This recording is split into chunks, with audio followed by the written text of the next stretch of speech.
E commerce ACO के लिए हम लोग कैसे इंटरलिंकिंग कर सकते हैं, इस वीडियो में हम लोग पूरे डिटेल में जानेंगे। तो इस वीडियो को स्टार्ट करने से पहले मैं एक चीज़ आपको बता दूं कि मेरे लिंक्डइन, फेसबुक मैसेंजर में बहुत सारे मैसेज ऐसे आते रहते हैं कि वो मेरे से डायरेक्ट कंसल्ट करना चाहते हैं। तो उसके लिए मैंने एक लिंक नीचे डिस्क्रिप्शन में आपको दे दिया है, तो उसको अगर आप विजिट करोगे तो वहाँ पर एक छोटी सी स्मॉल फीस पे करते हुए आप मेरे से एक मीटिंग बुक कर सकते हो। और मैं वहाँ पर मेरा जो एक्सपीरियंस है 10 साल का एसईओ इंडस्ट्री में, मैं आपके साथ वो शेयर करूँगा। और एसईओ या फिर क्लाइंट के साइट के लिए एसईओ करते हुए आपके पास कोई भी प्रॉब्लम या फिर इशू आ रहा है तो मेरे से वो आप बात कर सकते। सो अभी वीडियो के यहाँ से हम लोग स्टार्ट करते।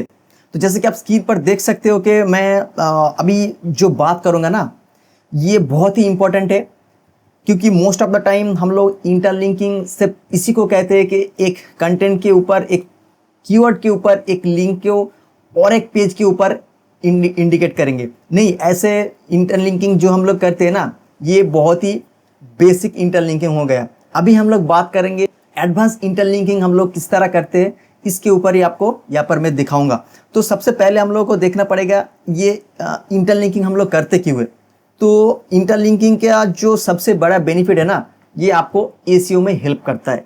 क्योंकि जब अगर आप थोड़ी बहुत आपके पास पेज होगा या फिर कोई भी एक 10-12 या फिर उससे ज़्यादा प्रोडक्ट अपने साइट में आप उस पर ऐड करोगे ना, तो अगर आप उसको अच्छे तरीके से नेविगेट करोगे कि होम पेज के ऊपर कौन से मेनू आप ऐड करोगे, फुटर के ऊपर क्या क्या मेनू ऐड करना पड़ेगा, या फिर मेनू के अंदर कौन सी चीज़ ऐड करना पड़ेगा, तो इस तरह से अगर आप जब अच्छे करके मेनू या फिर सब मेनू को क्रिएट करोगे तो आपका नेविगेशन बहुत अच्छा हो जाएगा।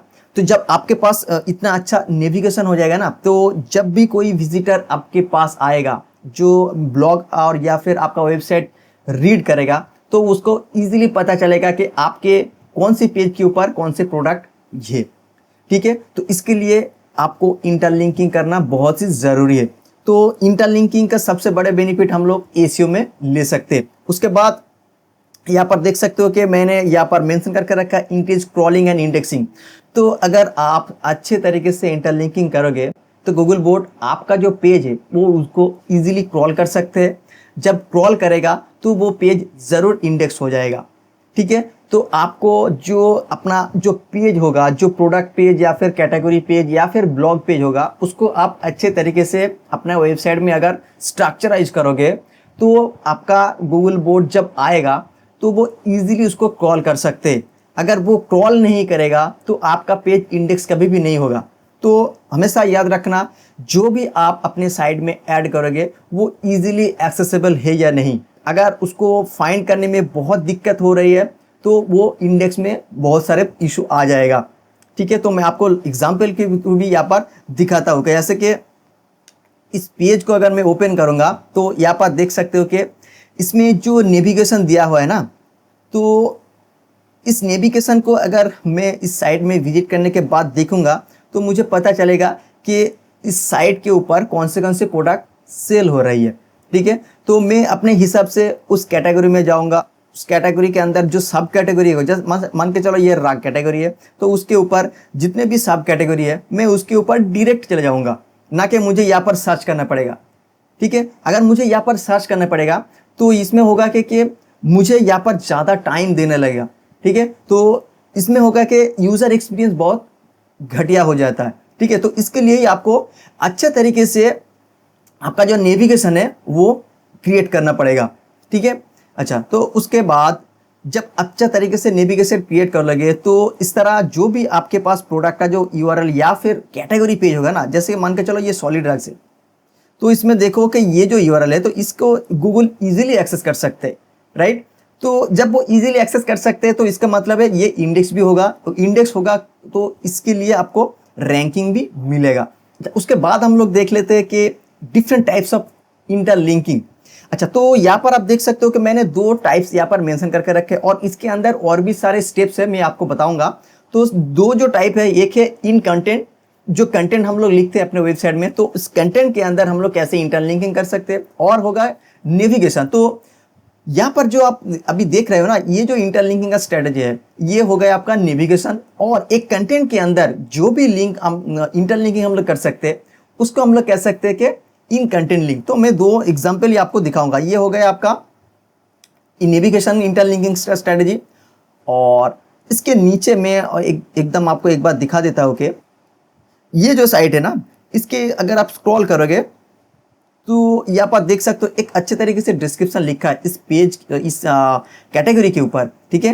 तो यहाँ पर देख सकते हो एक इंटरलिंकिंग ये इंटरलिंकिंग नहीं, ये गूगल में सर्च करने के लिए कह रहे हैं, तो ये इंटरलिंकिंग नहीं है। तो मैं और भी यहाँ पर आपको दिखाता हूँ। अच्छा, ये भी एक आउटबाउंड लिंक हो गया, ये भी। अच्छा, यहाँ पर देख सकते हो, यहाँ पर देखो कि ये इसका साइड में इंटरलिंकिंग एक पेज से और एक पेज पर हुआ है, ठीक है। तो इस तरह जो पेज कंटेंट के ऊपर जो लिंक एक पेज से और एक पेज पर हुआ है ना, इसको हम लोग इन कंटेंट इंटरलिंक कह सकते हैं। तो इसका बेनिफिट बहुत है, मैं आपको वन बाय वन बाद में बताता हूँ। अच्छा, तो यहाँ पर आप देख सकते हो कि मैंने बेस्ट प्रैक्टिसेस यहाँ पर मेंशन करके रखा है। तो यहाँ पर आप देख सकते हो कि 4 अलग अलग वे में हम लोग इसको इंटरलिंकिंग कर सकते हैं। नंबर 1 पर होगा नेविगेशन मेनू, जो मैं ऑलरेडी आपको यहाँ पर बता दिया। उसके बाद आता है कि ब्रेड कम, ये ब्रेड कम क्या है उसके ऊपर हम लोग बात करेंगे। उसके बाद है सपोर्टिंग कंटेंट, और लास्ट में हम लोग बात करेंगे कस्टमर ऑल्सो लाइक सेगमेंट, ठीक है। तो ऑलरेडी मैं आपको बता दिया कि नेविगेशन मेनू में हम लोग किस तरह से अपना इंटरलिंकिंग कर सकते हैं। तो यहाँ पर देख सकते हो कि नेविगेशन के अंदर ये जो मेनू है ना, किचन के अंदर ये हो गया आपका कॉफ़ी, एस्प्रेसो और टी का। तो यहाँ पर नीचे आप देख सकते हो कि ये जो कैटेगरी है ये किसके अंदर है, कॉफ़ी या टी अंदर आ गया आपका किचन एंड फूड, राइट। तो इसका मतलब है कि ये जो पेज है, इस पेज से इस पेज का एक इंटरलिंक है, और इस पेज के साथ होम पेज का एक इंटरलिंकिंग है। तो इस तरह होम पेज का जो बैकलिंक्स या फिर जो ऑथोरिटी है वो इस पेज में आएगा, और इस पेज के साथ साथ ये जो उसका लास्ट पेज है इसमें आएगा, ठीक है। और इस पेज के अंदर जितने भी सारे प्रोडक्ट है इक्वली डिस्ट्रीब्यूट हो जाएगा, ठीक है। तो जब यहाँ पर आप किसी भी एक प्रोडक्ट को ओपन करोगे ना, तो इसका यूआरएल देख सकते हो कि इस तरह एक यूआरएल है। तो इसका मतलब है कि इसमें कोई लिंक जूस नहीं है, ऐसा नहीं है, क्योंकि देखो इसका लिंक जूस कहाँ से मिल रहा है, इस कैटेगरी पेज से मिल रहा है, ठीक है। तो ऐसे बहुत सारे साइट को आप देखने को मिलेगा कि ये जो कैटेगरी है ना, इस कैटेगरी पेज के ऊपर बहुत सारे बैकलिंक्स क्रिएट करके रखा है, ताकि ये जो प्रोडक्ट यहाँ पर लिस्ट करके रखेगा उसमें वो लिंक जूस फ्लो हो जाए और वो इजीली रैंकिंग में आ जाए, ठीक है। तो अगर मैं इसको एक बार देखना चाहूँ कि इसमें कोई कीवर्ड रैंक कर रहा है, सॉरी इसमें कोई इंटरलिंक बैकलिंक क्रिएट किया है या नहीं, मैं एक बार देख लेता हूँ। हो सकता है इसमें कुछ किया हो या नहीं, तो एक बार देख लेते हैं। ये जरा का एक फ्री टूल है, यहाँ पर आप देख सकते हो। मैं एक बार इसको रिफ्रेश करके देख लेता हूँ। यहाँ पर देख सकते हो कि ऑलरेडी 8 वेबसाइट से उसको बैकलिंक्स मिला है, तो काफ़ी अच्छे हाई ऑथोरिटी साइट होगा शायद। तो इस तरह साइट से अगर वो लिंक मिलेगा ना, तो इसमें बेनिफिट क्या होगा, ये जो कैटेगरी पेज के ऊपर जो लिंक जूस आएगा ना इस हाई ऑथोरिटी साइट से, उस लिंक जूस पे इस जो सारे के सारे प्रोडक्ट है ना वो डिस्ट्रीब्यूट हो जाएगा, तब जाके इस प्रोडक्ट को भी इजीली रैंक मिलेगा। अच्छा, उसके बाद हम लोग देख लेते हैं कि ब्रेड कम। अच्छा, तो ये ब्रेड कम का जो सीक्वेंस है ना, ये बहुत ही इंपॉर्टेंट है। यहाँ पर आप देख सकते हो कि ये जो जागुआर का एक प्रोडक्ट पेज है, ये प्रोडक्ट पेज कहाँ पर है, ये आपको ब्रेड कम में इजीली दिख जाएगा। तो ब्रेड कम आपको हेल्प करता है कि एक प्रोडक्ट या फिर पेज कौन सी कैटेगरी के अंदर या फिर कौन सी पेज के अंदर है, आप इजीली उसको आइडेंटिफाई कर सकते हो। तो आप अपने हिसाब से उस पेज के ऊपर भी जा सकते हो, ठीक है। तो यहाँ पर देख सकते हो कि ये जो टॉवल रैक जो पेज जो प्रोडक्ट है ना, ये हॉटिलाइयर जो नाम का एक पेज है इसके ऊपर है, और ये जो पेज इसके अंदर बात एक्सेसरीज के अंदर है। तो इस तरह क्या हुआ कि होम पेज के साथ साथ बात का जो कैटेगरी है, तो ये कैटेगरी के अंदर एक इंटरलिंकिंग होते रहते हैं, ठीक है। तो एक कस्टमर या फिर कोई भी गूगल बोट इस साइट को विजिट करेगा ना, तो इजीली उसको आइडेंटिफाई कर सकते हैं कि इस पेज को विजिट करने के लिए उसको कहाँ जाना पड़ेगा, ठीक है। तो यहाँ से वो इजीली इस साइट में आ सकते हैं। तो वो बैक में आके किसी और भी प्रोडक्ट को यहाँ पर इजीली एक्सेस कर सकते हैं। तो इसमें होगा कि प्रोडक्ट सेलिंग का चांसेस बहुत ज़्यादा हो जाता है और उसके साथ साथ पेज का इंप्रेशन भी ज़्यादा बढ़ जाता है। ठीक है, तो ये हो गया आपका ब्रेडक्रम का इंटरलिंकिंग स्ट्रेटजी। उसके बाद हम लोग देख लेते हैं सपोर्टिंग कंटेंट। तो यहाँ पर देख सकते हो कि जो ऑलरेडी मैं यहाँ पर कंटेंट लिख के सॉरी जो पेज ऑलरेडी मैं आपको यहाँ पर ओपन किया था ना, तो या नीचे स्क्रॉल करोगे तो इस तरह कंटेंट क्रिएट करता है। आप एक कैटेगरी ऊपर ये क्रिएट कर सकते हो या फिर पर्टिकुलर कोई ब्लॉग कीवर्ड के ऊपर आप क्रिएट कर सकते हो। मैं आपको यहाँ पर दिखाता हूँ, कहाँ गया वो, अच्छा ये आप देख सकते हो कि इसका जो ब्लॉग कैटेगरी है ना, इसके ऊपर ये एक कंटेंट लिखा है और इस कंटेंट के अंदर अगर आप गौर से देखोगे कि ये इंटरलिंकिंग किया है इस कैटेगरी के ऊपर।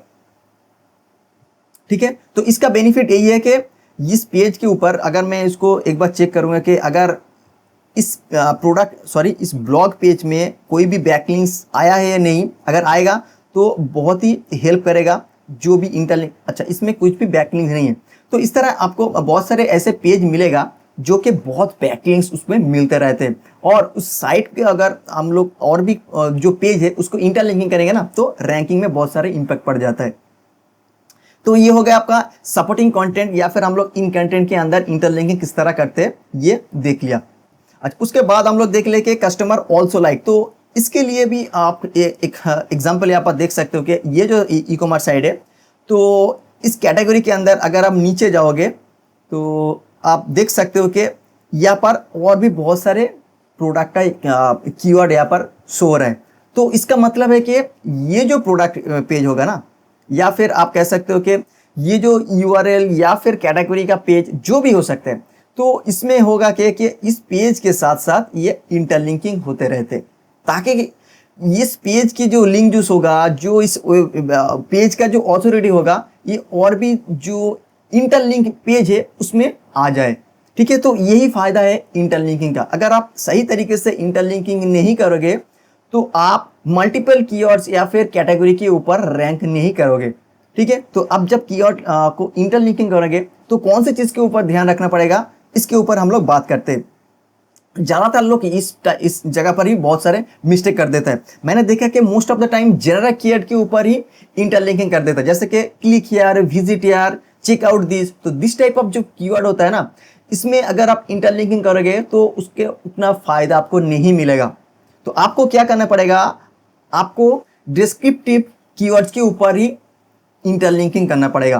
तो वो क्या होता है, मान के चलो ये बेबी प्रोडक्ट के ऊपर आप एक पेज के ऊपर इंटरलिंकिंग करोगे, तो अगर आप सिर्फ क्लिक हियर के ऊपर उस कीवर्ड के लेके बेबी प्रोडक्ट के कोई कैटेगरी के ऊपर इंटरलिंकिंग करोगे ना, तो उसमें उतना फायदा आपको नहीं मिलेगा।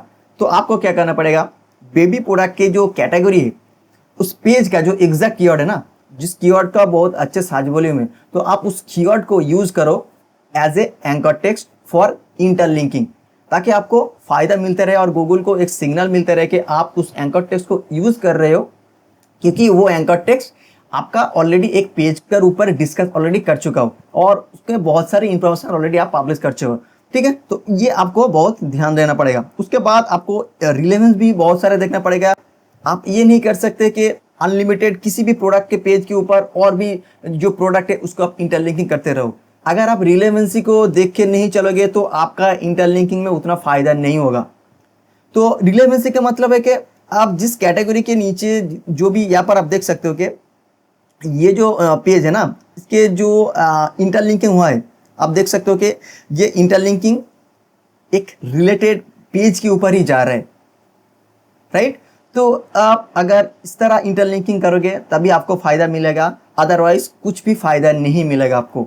ठीक है, अच्छा उसके बाद हम लोग देखते हैं कि डीप पेजेस के ऊपर हम लोग को इंटरलिंकिंग करना पड़ेगा। डीप पेजेस का मतलब है कि जो पेज आपके वेबसाइट के अंदर बहुत डीपली है, तो इसका मतलब है कि एक पेज ऐसे है ना, एक प्रोडक्ट पेज हो सकता है, तो उस प्रोडक्ट पेज के ऊपर अगर आप अच्छे तरीके से इंटरलिंकिंग नहीं करोगे तो गूगल बोर्ड उसको कभी भी आइडेंटिफाई नहीं कर सकता कि एक्चुअली उस प्रोडक्ट है कहाँ पर। या फिर कोई विजिटर भी अगर आएगा ना, तो अगर मान के चलो आपके पास वॉलेट का एक कैटेगरी है, तो हो सकता है कि एक विजिटर आपके पास आया, आपके वेबसाइट को वो चेक कर रहा है, वो चाहते हैं कि ब्राउन वॉलेट, वो भी लेदर टाइप। तो इस तरह जो आपके पास प्रोडक्ट है वो अगर आप उसमें अच्छे तरीके से कैटेगरी के अंदर उसको अगर मेंशन नहीं करोगे, उसको सिंपल एक अलग पेज के ऊपर जस्ट पब्लिश करोगे, तो विजिटर या फिर गूगल बोट उसको इजीली क्रॉल नहीं कर सकते। ठीक है, तो आपको देखना पड़ेगा आपका जो डीप पेज है ना, उसको आप सही तरीके से अपने इंटरलिंकिंग किया हुआ नहीं। ठीक है, तो ये आपको बहुत ही ध्यान देना पड़ेगा। अच्छा, लास्ट जो मैं आपको साथ शेयर करूंगा ये कि आपका जो एंकर टेक्स्ट है उसमें जो कीवर्ड आप यूज करते रहते हो ना, उसको मल्टीपल टाइम्स यूज मत करना, क्योंकि वो स्पैमिंग में चले जाते हैं। मान के चलो अगर आपके कोई कीवर्ड है ब्रेस्ट या पर हो सकता है बेस्ट डाइनिंग चेयर अंडर 500, तो ये जो $500 वाला जो कीवर्ड है ना, इसको अगर आप बार बार यूज करोगे तो वो स्पैमिंग में चले जाते हैं। तो आपको नेचुरल वे से आपको वो कीवर्ड टारगेट करना पड़ेगा। सो आई होप गाइस इस वीडियो आपको अच्छे लगे। अगर अच्छे लगे तो प्लीज़ इसको लाइक कर दो, और अगर आप चाहते हो कि आप मेरे साथ एक डायरेक्ट एक मीटिंग करना, तो वो भी पॉसिबल है। उसके लिए मैं लिंक नीचे डिस्क्रिप्शन में ऑलरेडी दे चुका हूँ, उसको आप देख सकते हो। सो गाइस मिलते हैं एक नई वीडियो पर। Thank you.